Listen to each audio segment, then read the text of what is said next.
This is Logan Sekulow. The NYPD does their job well and arrests more than 100 anti-Israel protesters at Columbia. Keeping you informed and engaged, now more than ever. This is Sekulow. We want to hear from you. Share and post your comments or call 1-800-684-3110. And now your host, Logan Sekulow. Do this right. It is a Tuesday. Is it Tuesday? No, it's a Wednesday. It is Wednesday. I did it today. wrong right up front. It's a Wednesday. You know why I thought it was Tuesday? Because the next guest we have on in our next segment is Tulsi Gabbard. Her book just came out yesterday. That's what I was thinking. This book came out Tuesday. Tulsi Gabbard, For Love of Country, Leave the Democrat Party Behind. We're going to have her on in the next segment. Stay tuned for that. It's going to be a really excellent interview. Usually we spend time with her talking about current events, what's happening around the world. And this, we're going to dive into her book. Later on in the broadcast, we'll be joined by Mike Pompeo. So a completely different point of view, another team member of the ACLJ. Then we're going to wrap it up later on, headed to our office in Jerusalem with Jeff Balaban. So it's going to be a packed show. And first and foremost, I want to say for all of you who watched yesterday, a big, gigantic thank you. We announced a new project that I'm working on that was 12 hours in the making when we announced it. And it was called For the Love of God, Save Our Country. It's going to be coming out at Halloween this year, 5 days before the general election. We're going to take a little break from telling you too much about it because now we go to hard work. Because guess what? We had a goal. And I said that goal that I felt that number was impressed on me was $500,000, which is an amazing goal, a very difficult goal to reach. And we're in the middle of a matching challenge. So, the goal would be $250,000 and you get $250,000 matched. Well, I will tell you where we ended up at last night. We ended up pre-match. So just in individual donations, $434,000 in donations. That means $864,000 that came in, not only for that project, but really lit a fire. The biggest end of our, matching months that we have had for the month of April, the biggest day we've had in years. So it resonated with you, and clearly it resonated with me. So I wanted to say, first and foremost, just a gigantic thank you to all of you. Founding producers are going to have your names emblazoned on that special event that we're going to be releasing again this fall. So look forward to that. It really encouraged me that you guys care about this kind of topic as much as I do. And we're going to break that down. But we did want to kick off also and talk about what's happening in the protest, because we saw the NYPD maybe do what they've been waiting to do for the last decade, right? Maybe the last 5 years, since they feel like they haven't been able to do it. Now they're able to actually go and do their jobs as the boys in blue have always been able to do, but sadly for the last few years have been kept inability to do it. Now they're going to take an action. And Mayor Adams had very strong language today about the outside agitators, even saying even if there are students, it doesn't necessarily mean the rot that comes from those outside agitators wasn't infecting these protests and encampments, or whatever you want to call them, on the campus. And he's very concerned about it radicalizing the young people of America. As a matter of fact, they had replaced an American flag on campus with a Palestinian flag.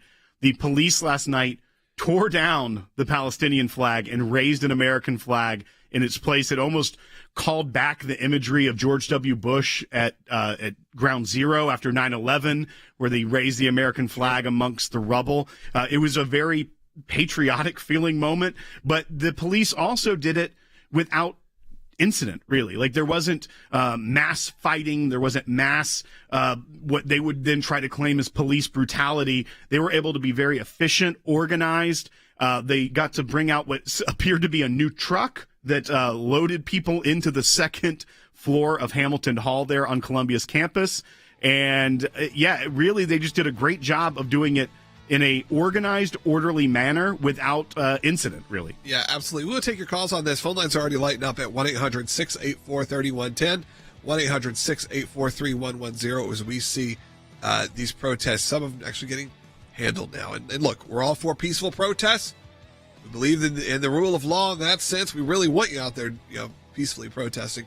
When it turns to chaos and violence, especially calling for death to a certain group of people, any group of people, we'll stand up against it. That is not the way it should be. Give us a call right now, 1-800-684-3110. Coming up next, Tulsi Gabbard's going to be back on the broadcast talking about her new book, For Love of Country. And again, a big thank you to all of you supporting us in the month of April during our Life and Liberty Drive. It's just a humongous final day. We couldn't do it without you. Right back with Tulsi.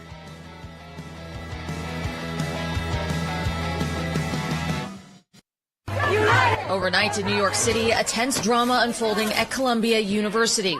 Police in riot gear, swiftly taking back a building occupied by anti-war protesters. NYPD officers using a SWAT-style truck to enter Hamilton Hall by force. This morning, Columbia sharing these videos with us, showing classrooms ransacked, the encampment cleared. Police also began clearing the tent encampment that had been the symbol of the protest on campus for nearly 2 weeks. In the late night hours, police forming a line around the perimeter, clearing protesters blocking the entrance. Once inside, going floor by floor, room by room. NYPD using flashbangs. At least 100 people arrested, led away, hands tied behind their backs with zip ties, and loaded onto a police bus. The dramatic end coming just hours after officials revealed what they called evidence of professional agitators trying to create chaos on campus. We met with the university president. We warned that her negotiating with these students was not going to be a winning strategy, that she needed to use authority, and that she should have let the NYPD on campus sooner, but unfortunately she'd allowed it to escalate, but glad there were no injuries. What is a right is for every student, every Jewish student, to go to class or study in a library in peace and safety. But when these presidents don't do their jobs, they should resign. And frankly, if it continues, we should revoke their federal funding because it's our responsibility to stand in the gap. Jewish students, non-Jewish students, every faith, no faith, it should be welcome at all of our universities. But when there's intentional intimidation to try to drive out Jewish students, that has crossed a line, and it should be actually clamped down by administration. And if administration can't do it, other administration needs to step in that can.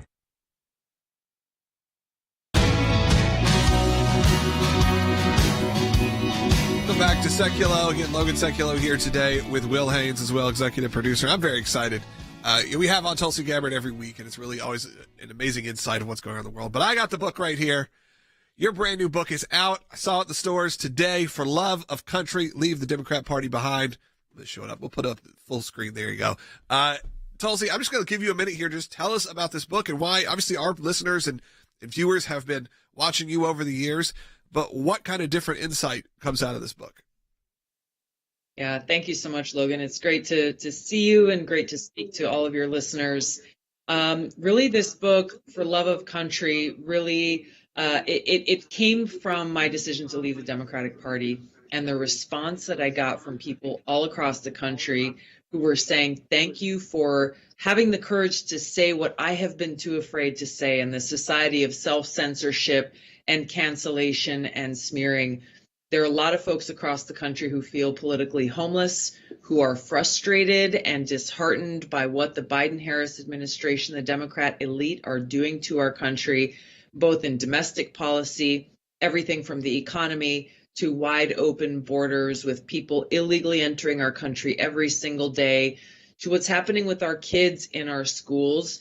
And then you look at what's happening around the world with our foreign policy and how in almost every region of the world, we are either at war or on the brink of war, what to speak of the increasing risk of nuclear catastrophe in World War III. So this book will give people some insight into some of the experiences that I had serving in Congress as a Democrat for 8 years under both President Obama and President Trump, serving as a vice chair of the DNC, what that phone call was like when I was a member of Congress sworn in for about 2 weeks when my phone rang and I was asked to serve as vice chair of the DNC, and my experiences serving at war in different parts of the world, how that shaped my views and changed me as a person.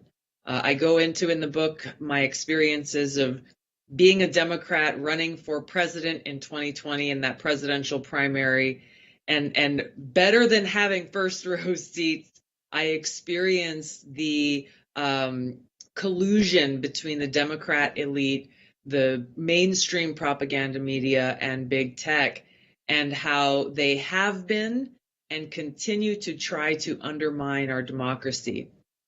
This For Love of Country is really a call to action to people who love our country, who cherish peace and freedom, And it specifically reaches out to those, your listeners. They're listening to you, so they know more about what's going on in the country and the world than many others. But I guarantee you have people in your life who are busy. Maybe they're not paying attention. Maybe they don't quite know where they belong politically. This book is for them, to let them know how important it is that we come together as Americans first, regardless of political affiliation or, frankly, how we may agree or disagree on views. If you cherish peace and you cherish freedom, I urge you to read this book, and you may find yourself feeling both disheartened, as I have been, but hopeful in knowing that you're not alone. We, the people, are the only way we save our country, defend our republic, and defend our fundamental freedoms in this upcoming election. So the book just came out yesterday. I appreciate the opportunity to share this with you, your viewers, and your listeners. I have no doubt the New York Times is going to try to ban this book from their bestseller list, so I want to ask for your support. You can order this book on Amazon, Barnes & Noble, or get a signed copy from tulsigabbard.com. Obviously, and there's some other topics going on, but this book I think is very important. As you said, there's a lot of people who feel that political homelessness. I know with a lot of my wife and a lot of her friends, I'm in sort of a group of women typically that are from their mid-30s or mid-40s, and I feel like they are, especially they're traditionally maybe conservative Christian women even, and they feel still as moms and in dealing with different kind of issues, a bit of that. I don't know what to do. I don't know where to vote. I don't know who to vote for. I don't know what actually represents me. And I like that your book takes that on a bit too, and that your platforms have always done that, which is to speak to people in a way. And you see that. You go to Barnes & Noble, by the way. There was a big display I got to see, which is very cool. So I know Will's got a question, though. Yeah, you write in the book that you joined the Democrat Party in Hawaii in 2002 because you saw a party that at the time appeared to be the party of the people, a party that valued free speech, welcoming all comers into a big tent where the sharing of diverse opinions and views on issues was encouraged. And then you go on to write that the party you joined over 20 years ago no longer exists today.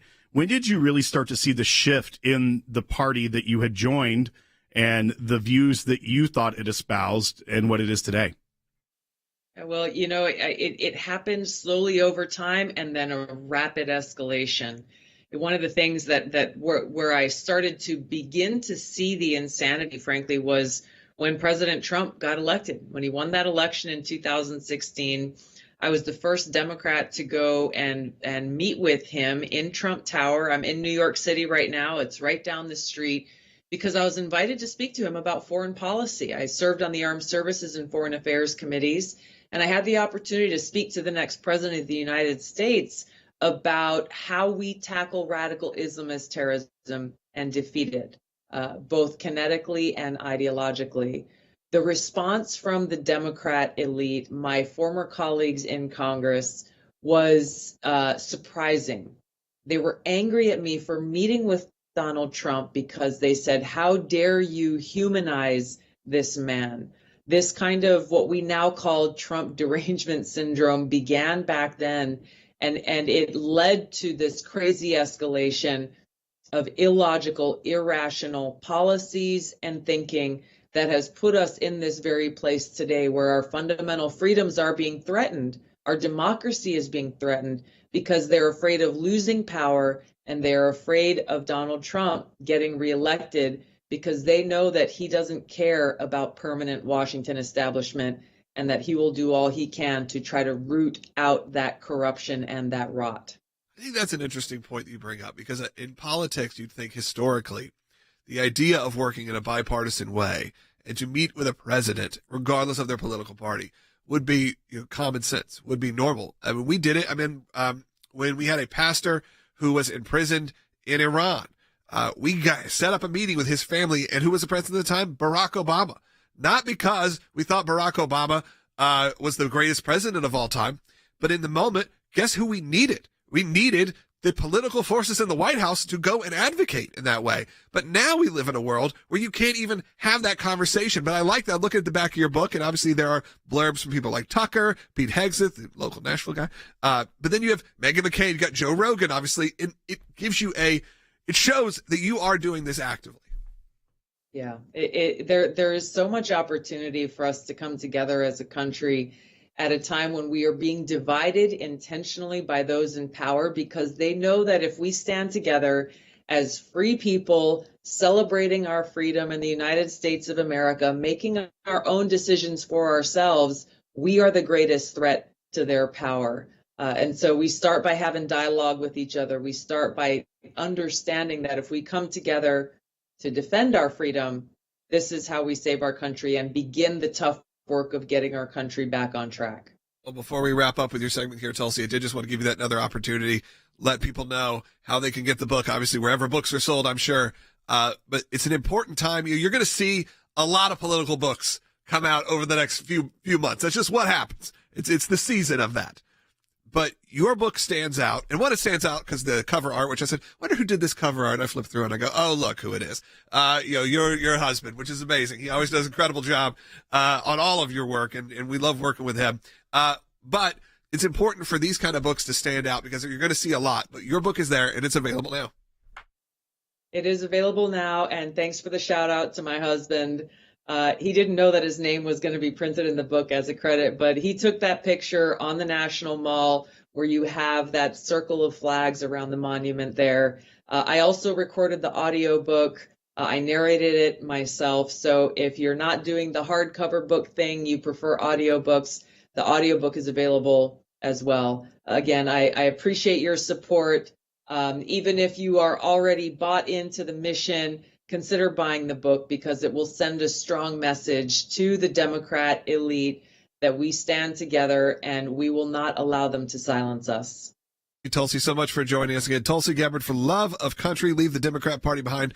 Book is available in all stores nationwide. You can obviously get it on whatever platform, or like she said, you can get a signed copy direct from her. And I'm going to download the audiobook. I'm an audiobook guy. I'm going to be honest. I'm in the car a lot. I do a lot of carpools, a lot of pickups. So you know what? It'll be great. I'm a podcast listener, so I'm going to get the audiobook as well. I mean, I got the hard copy right here. But thank you, Tulsi, for joining us. Hey, I want to hear from you. We got a lot of guests coming up. 1-800-684-3110. We got a packed show, but that doesn't mean we're not going to hear from you. And again, I have to thank all of you who supported us during that Life and Liberty Drive, and specifically the amazing support we had yesterday. It really did our hearts good, to be honest, to see so many of you come out and support. We announced the project. We're gonna find out more about that a little bit later. Now we go into development. Now we go into production. It's going to be a road in front of us, but we appreciate that. I'm going to say thank you as many times as I can. Again, pick up Tulsi's book, For Love of Country, right now available, and then we'll be right back with more guests, more packed show. We're going to continue also talking about those protests that are happening still around the country. We'll be right back on Sekulow.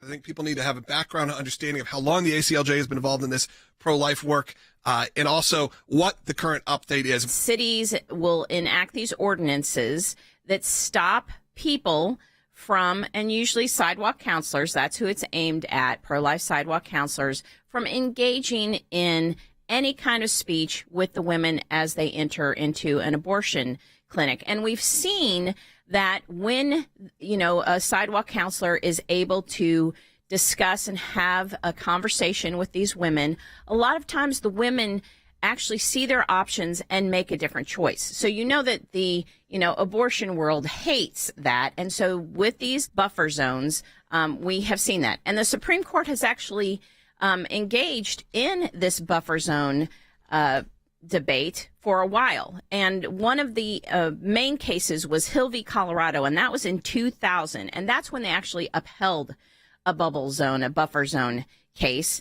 And then later in 2014, in McClellan v. Coakley, they actually struck down a buffer zone case. And so this case that we are filing today, we have been engaged in for 10 years. We filed originally in New Jersey. It's a buffer zone in New Jersey. We filed in 2014. And just to kind of give you some history and how our attorneys are engaged, 2014 we filed. We actually won the case on summary judgment at a federal district court in 2017. And then it was appealed to the Third Circuit, and we lost in 2019. They sent it back for a full bench trial. So then in 2022, we had a full bench trial.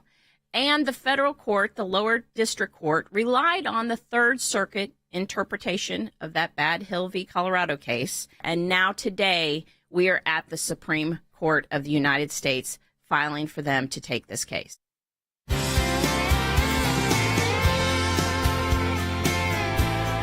Welcome back to Sekulow. We're joined by Mike Pompeo, Senior Counsel for Global Affairs here at the ACLJ.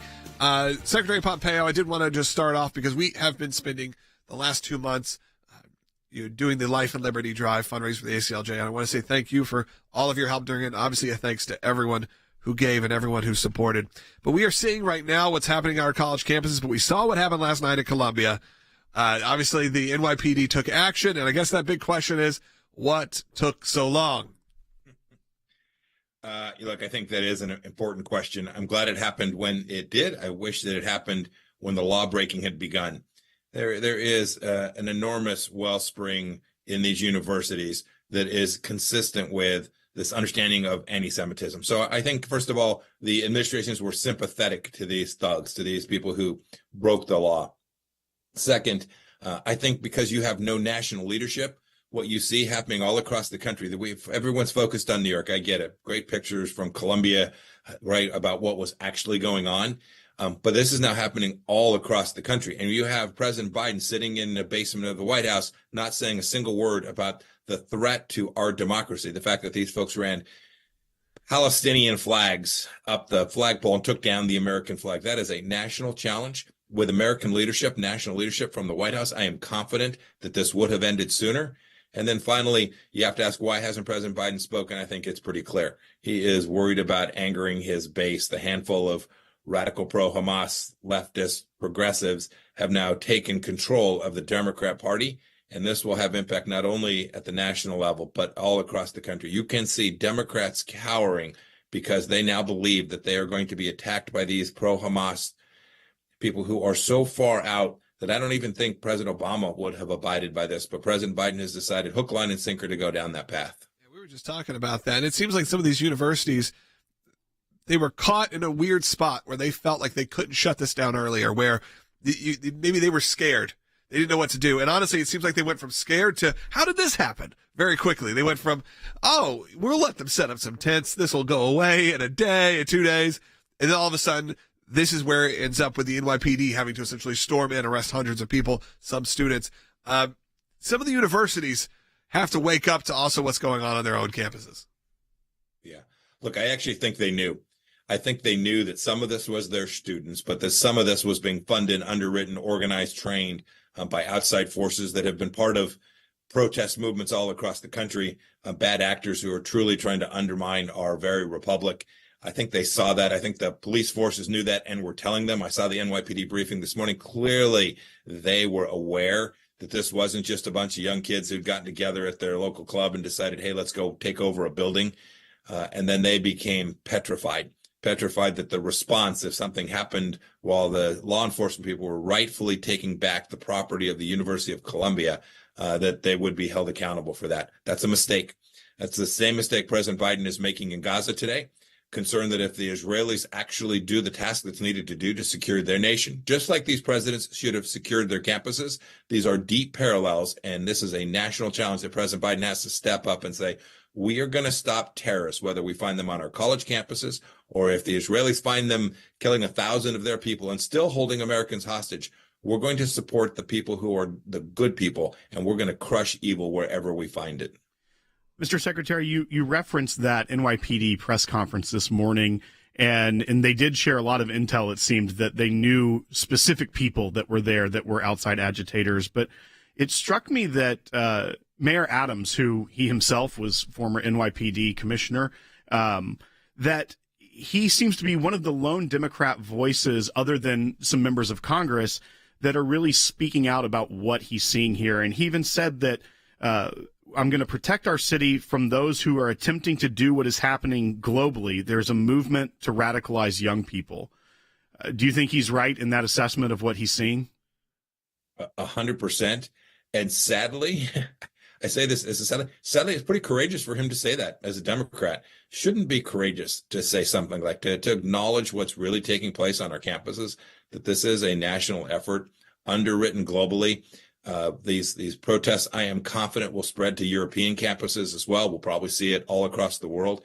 For him to say that is good. He found his voice. When he talked about putting the American flag back atop that flagpole, I think he found his voice. This shouldn't be partisan. This shouldn't be about politics. This should be about the fundamental right for people to exercise their freedoms.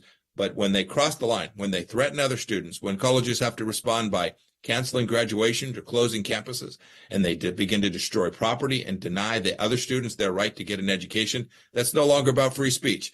This is about the rule of law. And for him to step up today and say he supports that is great.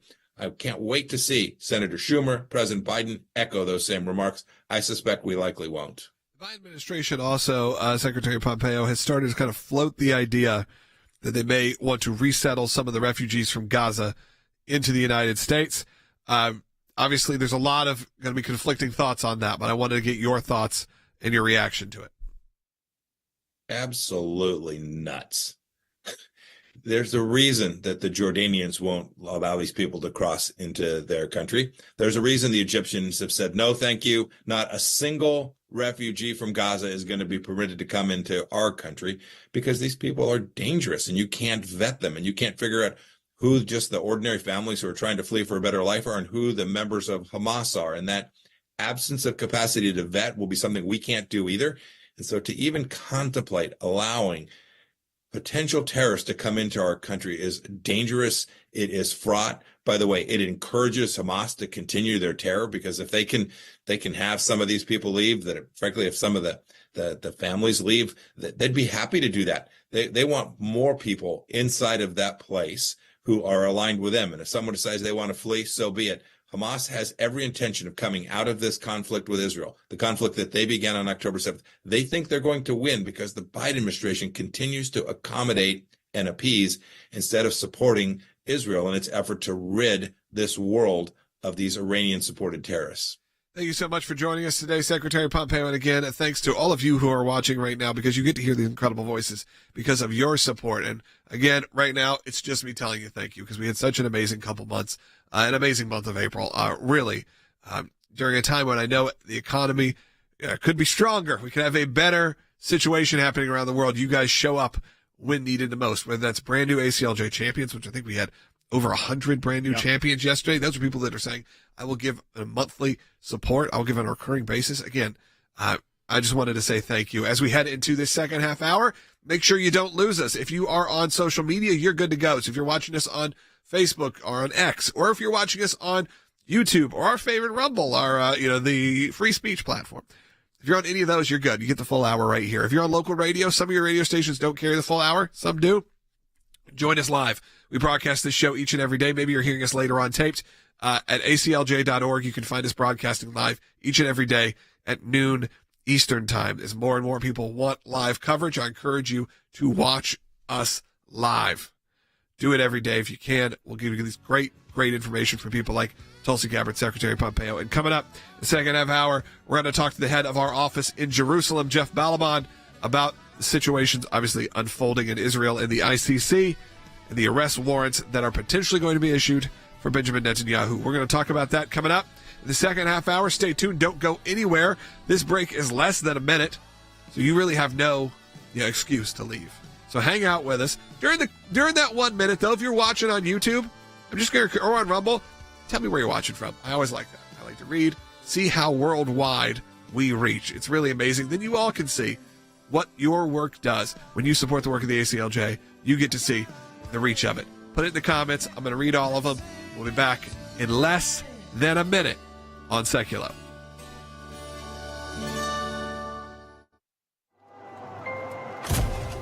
Some people think champions are bored, that it's a title that requires something only a handful can ever possess. There are times in our lives that we are called, every one of us, to step up and serve a cause greater than ourselves. Even when the loudest voices in the room say it's wrong, that it can't be done. It can be a difficult stand, but it's one any of us can make, including you. You can be the change. You can make that difference. You can be a champion. We cannot do what we do without you. By becoming a monthly donor, you can become a champion of life. A champion of liberty, a champion of freedom.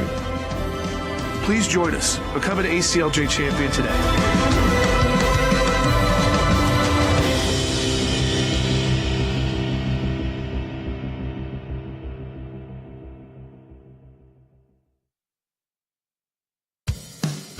keeping you informed and engaged. Now more than ever. This is Sekulow. And now your host, Logan Sekulow.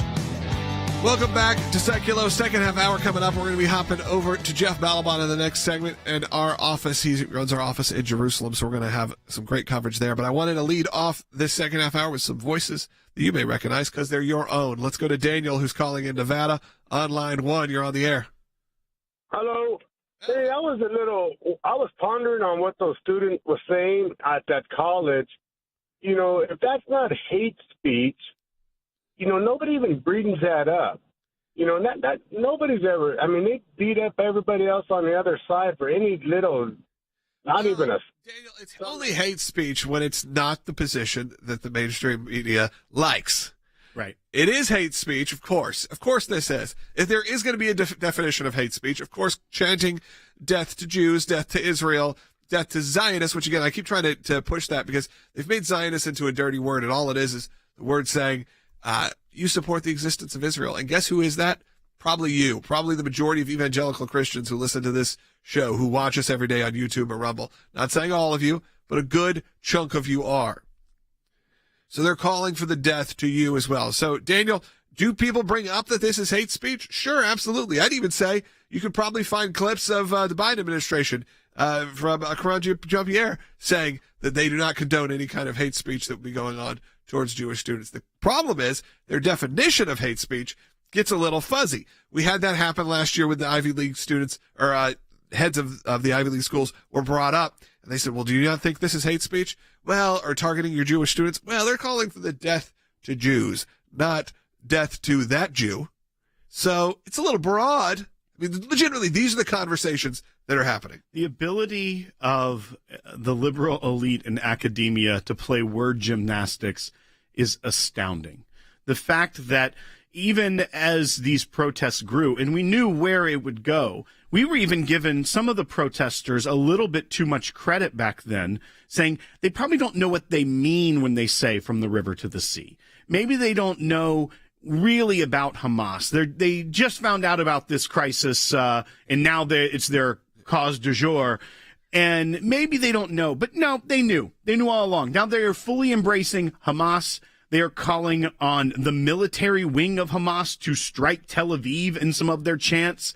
They are saying things, putting new signs on university buildings saying Intifada Hall. They know what all this means. Yeah. They know this means violent, terroristic uprising against Jews. There's nothing about that you can even remotely start to wiggle out of. It's not hate speech. It's what it is. Yeah, absolutely. Give us a call. We'd love to hear from you. And then really what we'll do is probably the next segment. Maybe we'll take some with Jeff as well. The final segment of the show, which is in just about 12 minutes, not very long from now, we're going to take as many calls as we can. We're also going to discuss a bit about the two House Republicans who have announced a plan to oust House Speaker Johnson. Only 6 months after he took the gavel. And maybe you agree, maybe you disagree. We've had him on this broadcast before, and I'm curious your thoughts on that as well. So we're going to take that coming up towards the end. So if you want to talk about that, if you want to talk about Israel, if you want to talk about the protests, if you want to talk about wanting to pick up Tulsi Gabbard's new book, I'd love to hear from you. 1-800-684-3110. And with this last minute before we go to break, I just did want to again say thank you. I know I've done that before. Usually this is where I put my pitch. No pitch today. I'm just saying thank you. The overwhelming response we had yesterday broke records. Like I told you, my goal that I felt that God impressed onto me was to say that we wanted to raise $500,000 yesterday to launch this brand new project. And what happened? Not only did we and it was a match, so our goal was really, our goal was to raise $250,000 and then match it, and then you'd have $500,000. We succeeded over $400,000 in donations and ended up with over, I think it was $864,000 or something like that. Some incredible number that I can't even fathom. And we couldn't do it without you. So I just have to say thank you. That project now is greenlit. Your names are all going to be in the credits. I can't wait to get involved.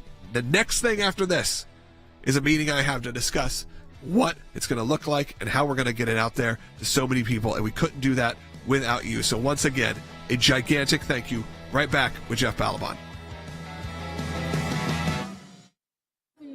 Israeli media say the government has been told by legal officials that the International Criminal Court is considering issuing an arrest warrant for Prime Minister Benjamin Netanyahu. Israel is accused of preventing the delivery of humanitarian aid to Gaza, but also of being overly aggressive, overly zealous, and in its response to the October 7th terrorist attacks by Hamas against Israel. So those are the two main planks of the would-be arrest warrant. Netanyahu posted on X, "Under my leadership, Israel will never accept any attempt by the ICC to undermine its inherent right of self-defense." It could make it potentially quite difficult for the Israeli Prime Minister to travel to Europe, to travel to other countries that are signatories to the International Criminal Court, because in theory, those countries could find that they have an obligation to arrest the Prime Minister.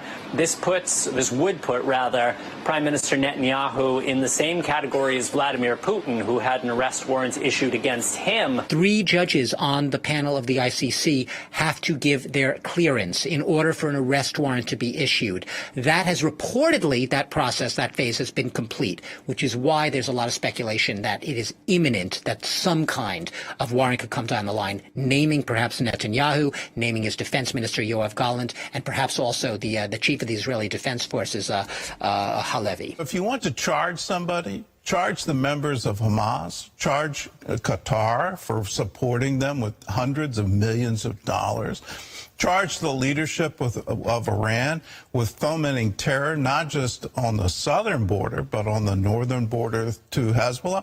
Let us, identify the real villains here. It's the ideology that says from the river to the sea.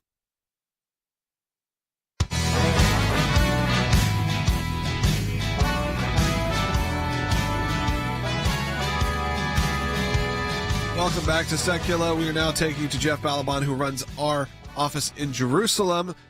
Currently, obviously, we just came off of the Passover holiday, and all of this, of course, Jeff, has to all happen all at once. When there are these, what should be the days when families get together, when you have these, family traditions and a time of next year in Jerusalem. And, as a kid growing up hearing that, I knew what it meant, but maybe a little less than I do, now, or it means more to me now than it did then, because growing up in the 80s and 90s, early 2000s, that wasn't a stretch.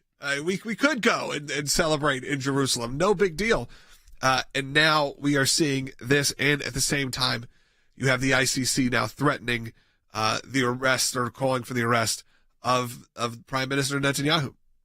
Well, Logan, you're right. And of course, we just did come out of the Passover holiday, and one of the most famous lines in this tradition that goes back thousands and thousands of years to the Exodus itself, one of the most famous lines in the book, the Haggadah, that the Jewish families read, is that in every generation they arise to destroy us, but God saves us. That doesn't mean that Jews don't get killed on the way, but the nation of Israel lives on.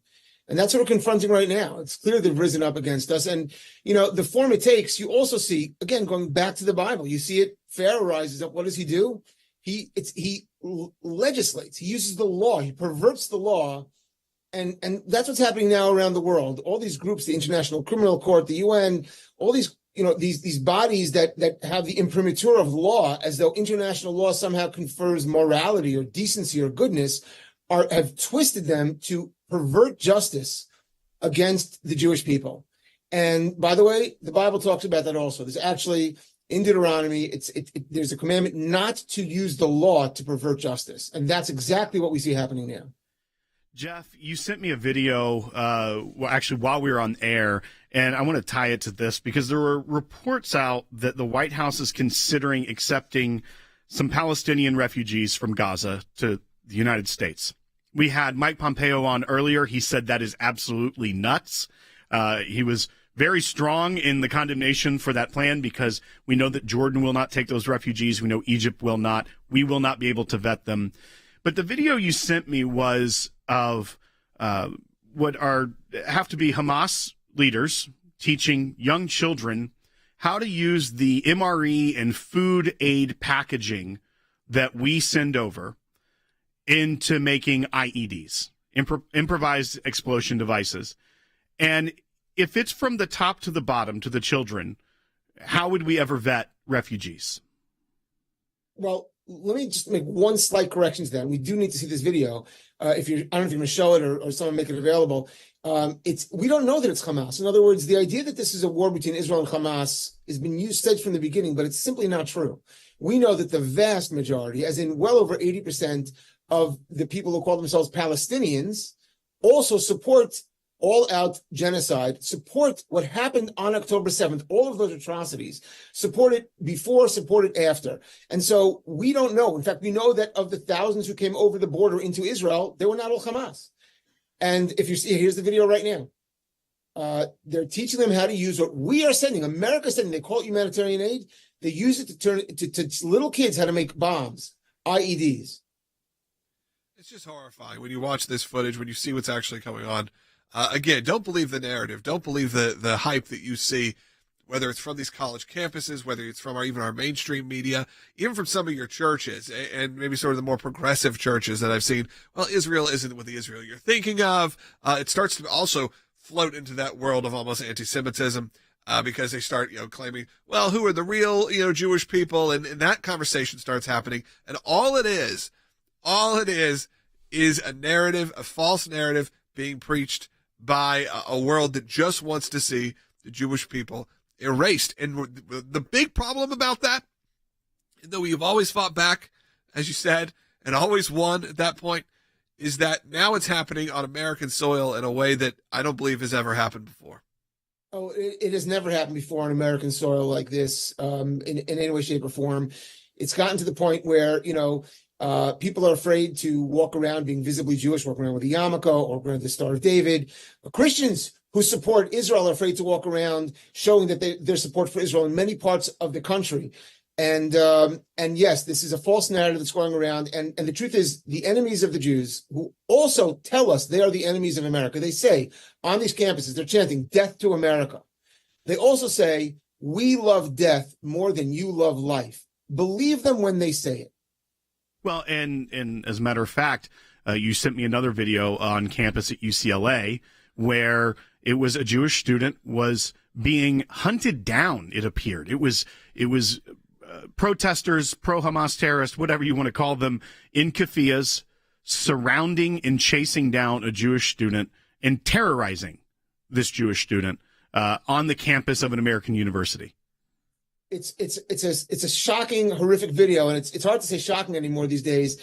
But someone was videotaping this. They're literally doing. First of all, the keffiyeh, this thing they drape over their faces and heads, that is not a religious symbol. People think they're wrong about that. That is a terrorist symbol. That is popularized by Yasser Arafat, one of the master terrorists.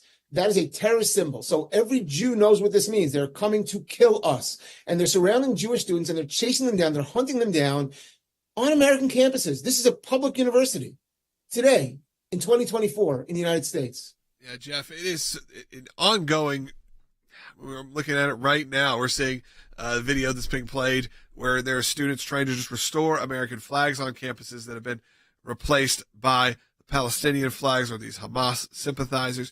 And we do feel that way. And we do feel that way. I've been saying this now. Is now when there's the chance of death to Zionists and death to Zionism, it did mean, by the way, I still believe it does. It is an anti-Semitic thing. They are saying death to Jews. But now also being essentially lumped into that is also most evangelical Christians, people who support Israel at all. And now it's if you have any sort of support. And I got to give it up to the handful of celebrities that I've seen who really don't either really care or they can't be silenced. They can't be silenced. They have been so successful they can't be silenced because they're seeing what's happening on these college campuses, but still there is a general feeling of unsurety and they don't know what to say. And now you have the ICC issuing or at least threatening issuing arrests for your leaders in Israel. It is still a very intense time. And I think people need to understand how serious that kind of thing is. Yeah, I mean, Logan, I saw on social media somebody say, you know what, this is just, the Jews and the Muslims going after each other while we Christians are just trying to be on college and get along. And why don't we just throw them all out? That is so blind to what's happening here. These pro-Hamas students, these pro-jihad students, They're the ones who are saying death to America, and they're very clear that America is the great Satan. Israel is just the appetizer. America is what they want. They want to dominate America. Christians are the target here. Make no mistake, it always starts with the Jews. It never ends with the Jews. And that's exactly what's happening here on campus. And to deny that is simply to be in denial about a life and death situation for our civilization right now in America. Yeah, and there's always these like narratives being spun about how the Christian people, they don't really care about what's going on in Israel. They have their own reasons of why they believe. And that is, again, one of those narratives that gets spread that I've never met anyone. And I've been involved in evangelical Christianity my entire life. And I've never met anyone who goes and supports Israel for more than just the reason of they support that. Well, number one, it's obviously the biblical Holy Land. It is where our holy scriptures also take place. So yeah, I'm feeling that we care a little bit about Israel, but also they have seen the support, and we have seen a connection between even American Jews and Christians in a way that doesn't exist in a lot of other religions. So it is an amazing thing to see, but don't believe the hype. Don't fall into these narratives. And Will, when you see it happening, and a lot of people are calling right now, so I did want to say, we got 2 lines open, 1-800-684-3110. In just 2 minutes, I'm going to start taking those calls. So stay on hold and then call in if you have a chance. We'd love to hear from you.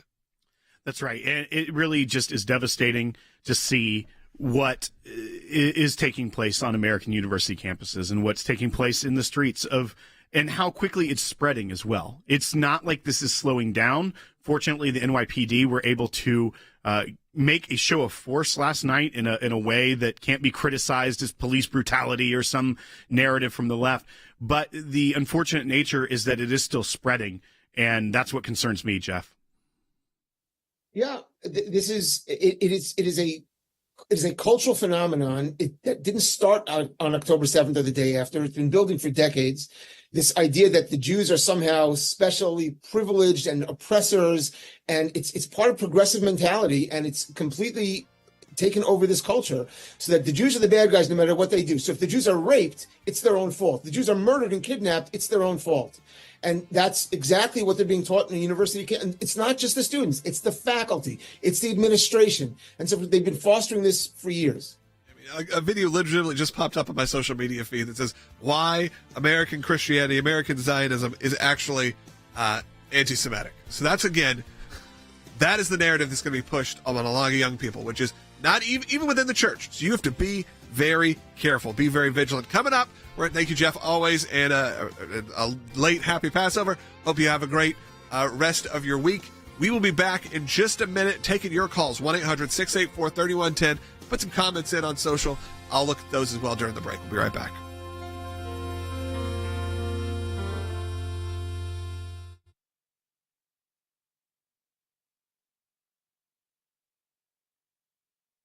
And as House Speaker, any single lawmaker can try to force a vote to oust the Speaker of the House. But to be clear, the vast majority of Republicans do not agree with this push. They call it a distraction and a sideshow. Top Democratic leaders say if Marjorie Taylor Greene tries to dump Johnson, they will vote to block her.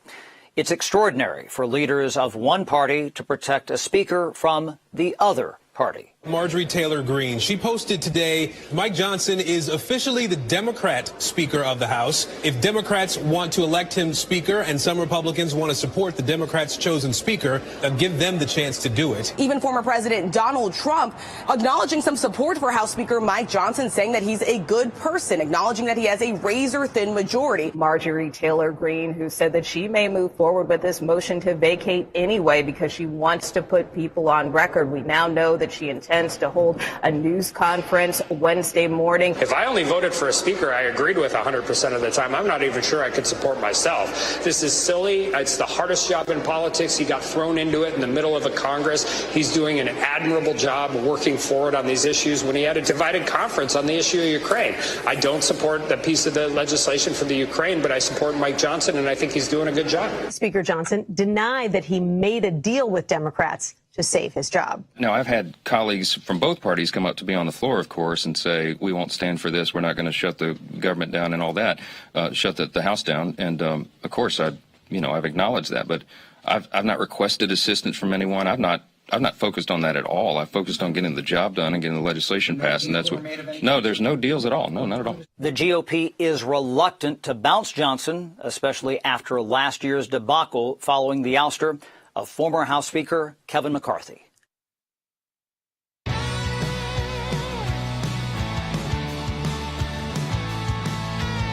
Welcome back to Sekulow. I did want to kick off this segment by taking as many calls as we can. Then we're going to try to move on to some more discussions on what's going on in the political world and the calls for the ousting of Speaker Johnson by people like Marjorie Taylor Greene, what's happening right now. Let's go ahead and take some phone calls, though, first. A lot of you have been on hold for a long time. Anthony's calling in Florida on line 3. You're on the air. Yeah, thank you. 2 things before my question. I want to thank you guys there, everybody there, for standing for moral principles, for fighting for us, and also for relevant and factual news, which are the local TV news stations down in Tampa fail to do. And commend that young Jewish student at UCLA for standing in a symbolic David against the Philistine thugs that kept them from going in onto the campus. Sure. Question. Where sporting events don't allow anybody entrance to have the full facial mask covering, why in the world do they allow these guys on campus?